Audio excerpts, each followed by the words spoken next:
comes in. And to split it out and say, these are okay to regulate, these are not, it creates a nonsensical point that makes it harder to logically defend your premise. You're saying they can do it, and then with the other side of your mouth, you're saying they can't. And so we strongly believe they must stay in the bill to have a logical argument when this proceeds to court. I actually strongly believe that even if the Montana law were struck down, that could be a part of it, and that ours, as drafted, could succeed where theirs failed. I hope I've answered some of the questions you brought up. That's it for the moment. Representative Huxley. Thank you, Mr. Chairman. I have a two-part question for you. The first is, I believe, and this is more for clarification's sake, I believe when Representative Itza said the federal government was taking the bill, Montana's bill to court, I believe that was more of a venue question, because if a New Hampshire law, for example, the first step should go into a New Hampshire courtroom, and I believe by taking it to a federal law, that's them, taking a position on it. Well, I guess need to back up a second there. What I'm saying is the federal government did not initiate the suit, and because they are defending the suit, they didn't choose the venue. The Montana Shooting Sports Association chose the venue. If it's in the wrong court, it's the Montana Shooting Sports Association's fault. It's not the federal government. That said, they are, the federal government is opposing their case. They're saying, no, you don't have the authority to do this, and they're wrong. The federal government has taken the wrong stance in the lawsuit. It's just they did not initiate it. That's what I was just trying to clarify. The second part of the question is, I just want to be clear that you're not saying that this is a regulation issue as much as like an individual and economic issue, correct? Well, it's both. I mean, there are many of the federal laws are duplicated at the state law, but not all of them. And this is a authority issue. They don't have the authority. They've exercised authority they don't have, and that we need to take steps to correct. That's part of the basic functioning of our government should be that government is not supposed to exercise authority it doesn't have. Even when it has the power, it shouldn't use it if it doesn't have the authority. And unfortunately, they have the power, but they don't have the authority, and they're using the power anyways.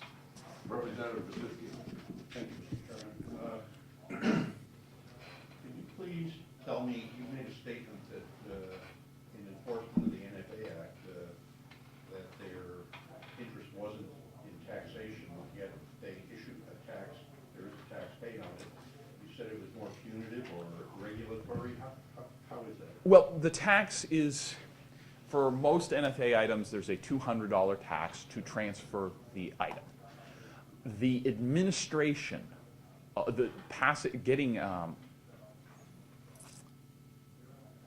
the process is so cumbersome and onerous.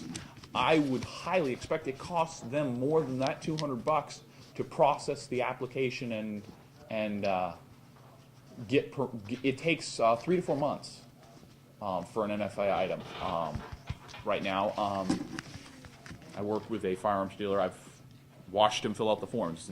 It's a very complex process. You have to go to get photograph taken. You have to get fingerprinted by law enforcement. You got to send those in. It takes 3 or 4 months to get approval.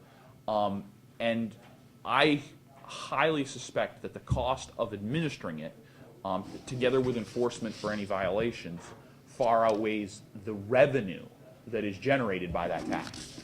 So I mean, when your tax costs more to collect than it's bringing in, I don't believe that it's about revenue. That it's truly to garner revenue. Follow-up, that is the cost to the federal government. The cost to the federal government. To approve or make up the stamp. Exactly. Representative Richardson. Thank you, Mr. Chairman. You indicated that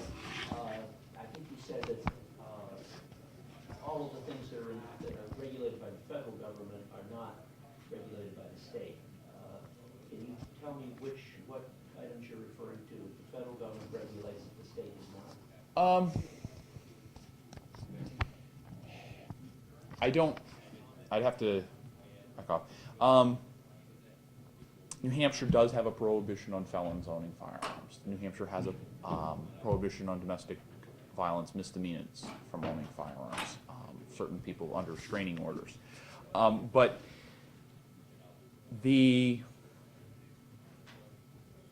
I'm not sure if a background check is mandated.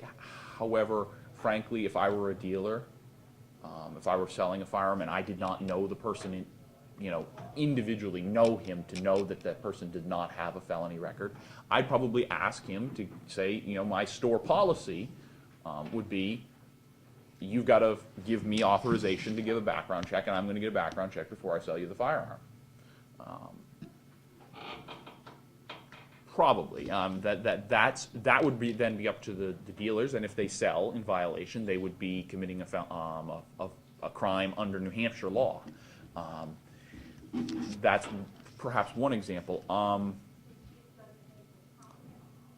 Some of the differences are not that we don't have the law, but the way we administrate it, the way we